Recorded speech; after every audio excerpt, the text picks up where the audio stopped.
ఈ మధ్య విడుదలైనటువంటి 'దేవర' సినిమా మీద చాలా టాక్స్ వచ్చాయి. మిక్స్డ్ టాక్ వచ్చింది, హిట్ టాక్ వచ్చింది, ఫ్లాప్ టాక్ వచ్చింది, అటర్ ఫ్లాప్ టాక్ వచ్చింది.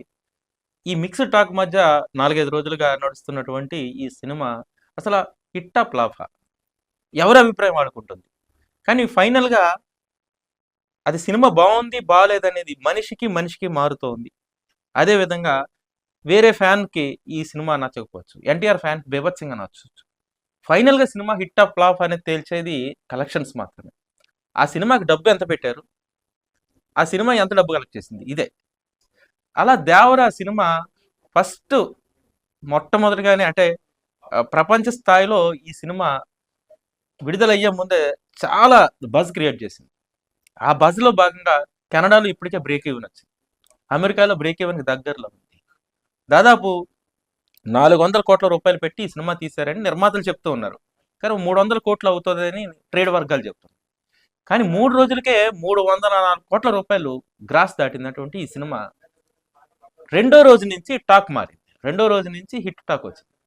కానీ దీని మీద ఎన్టీఆర్ ఫ్యాన్స్‌లో కొన్ని అభిప్రాయాలు కూడా ఉన్నాయి. భిన్న అభిప్రాయాలు కూడా ఉన్నాయి. ఆ భిన్న అభిప్రాయాలు ఏమిటంటే కొంతమంది అపోనెంట్స్ జూనియర్ ఎన్టీఆర్ నచ్చని వాళ్ళు సినిమా ఇండస్ట్రీలో ముందుకెళ్ళడం కోసం కావాలని ఈ నెగిటివ్ టాక్ తీసుకొచ్చారనేది చాలా మంది ఇప్పుడు ఆరోపిస్తూ ఉన్నారు. ఎందుకంటే సినిమా లాభాల బాటలోకి పరుగులు పెడుతుంది. ఖచ్చితంగా ఈ వారం చూస్తే ఇప్పటికే ఇంకా 4 రోజులు మిగిలుంది ఈ వీకెండ్‌కి.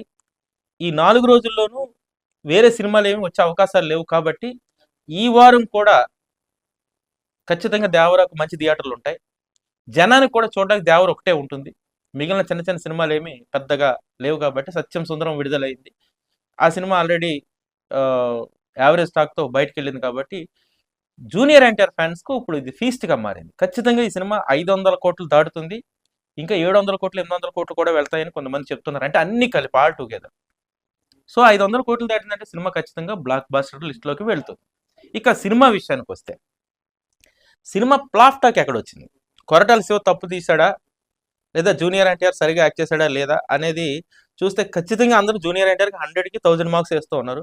జూనియర్ ఎన్టీఆర్ సినిమాని మాత్రం వన్ మ్యాన్ షోగా నడిపించాడు. ఇక రెండోది మ్యూజిక్.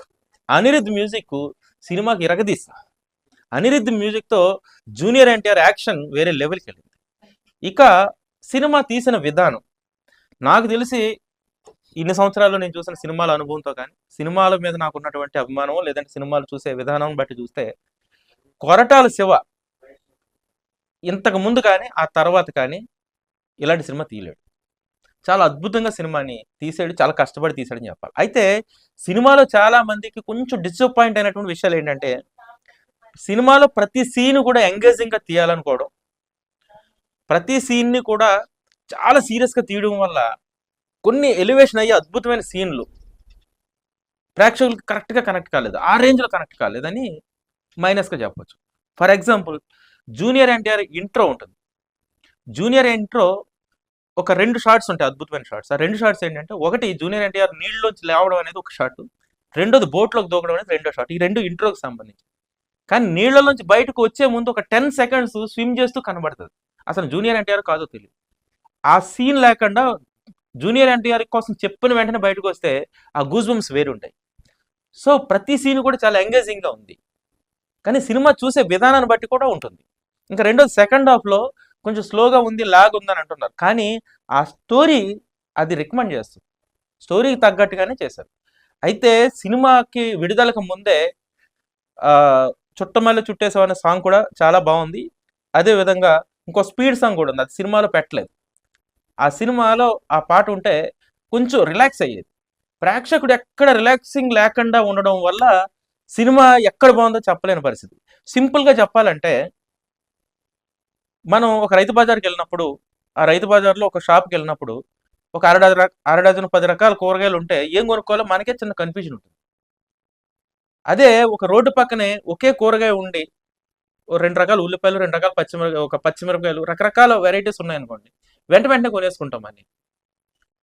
అలాగే ఒక చికెన్ కర్రీ, ఒక మటన్ కర్రీ, ఒక ఫిష్ కర్రీ వరుసగా ముందు మన ప్లేట్‌లో మన ముందు వడ్డిస్తే ఏది తినాలో కన్‌ఫ్యూజన్ ఉంటది. ఏది బాగుందో తెలీదు. అలాగే ఒక పప్పు, ఒక చారు, ఒక చికెను, ఒక ఎగ్గు పెడితే అన్నీ బాగున్నాయనిపిస్తది. సో ఇప్పుడు కొరటాల శివ తన సినిమాలో సీన్లన్నీ టోటల్ నాన్ వెజిటేరియన్ ఒకే ముందు పెట్టినట్టుగా పెట్టాడు. దానివల్ల ఏది బాగుందో తేల్చుకోలేని పరిస్థితిలో ప్రేక్షకుడు ఉన్నాడు. సో కొరటాల శివ ఈ సినిమా ద్వారా తెలుసుకోవాల్సింది ఏంటంటే, మిర్చి అంత హిట్ అవ్వడానికి కారణం ప్రతి హెక్టిక్ సీన్కి ముందు ఒక రిలాక్స్డ్ మైండ్ సెట్తో ఉన్నటువంటి సీన్స్ కొన్ని ఉన్నాయి. అలాగే ఒక రిలాక్స్డ్ మైండ్ వచ్చే ముందు ఒక హెక్టిక్ సీన్ ఉంది. సో సీన్ బై సీన్ దీన్ని మనం పూరి జగన్నాథ్ వేలో చెప్పుకోవాలంటే, పూరి జగన్నాథ్ ఈడియట్ సినిమా తీసినప్పుడు ఆ సినిమా అంతా చాలా హెక్టిక్గా ఉంది, కొంచెం ఒక కామెడీ ట్రాక్ ఉంటే బాగుంటుందని కొంతమంది అభిప్రాయపడినప్పుడు మళ్ళీ అప్పటికప్పుడు సెపరేట్గా ఒక కామెడీ ట్రాక్ క్రియేట్ చేసి ఆ ట్రాక్ని అందులో చేయడం వల్ల సినిమా బ్లాక్ బస్టర్ అయింది. సో మనం ఏదైనా బాగుంది అనే ముందు ముందు మైండ్ కొంచెం రిలాక్స్డ్గా ఉండాలి.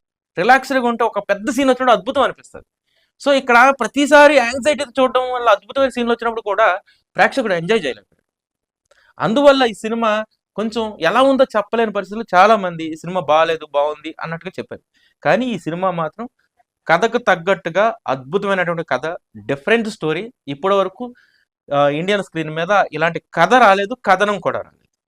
కాబట్టి నేను చెప్పేది ఏంటంటే, నాకు సినిమా బాగా నచ్చింది. ఇది నా పర్సనల్ అభిప్రాయం. సినిమా హిట్ ఆ ఫ్లాప్ అనేది కలెక్షన్ చెప్తాను ముందే చెప్పాను. ఈ సినిమా 500 కోట్ల రూపాయల బంచ్ దాటబోతుంది.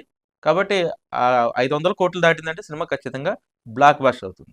వచ్చే ఆదివారం సాయంత్రానికి నైట్ కల్లా లెక్కలని బయటకు వస్తాయి.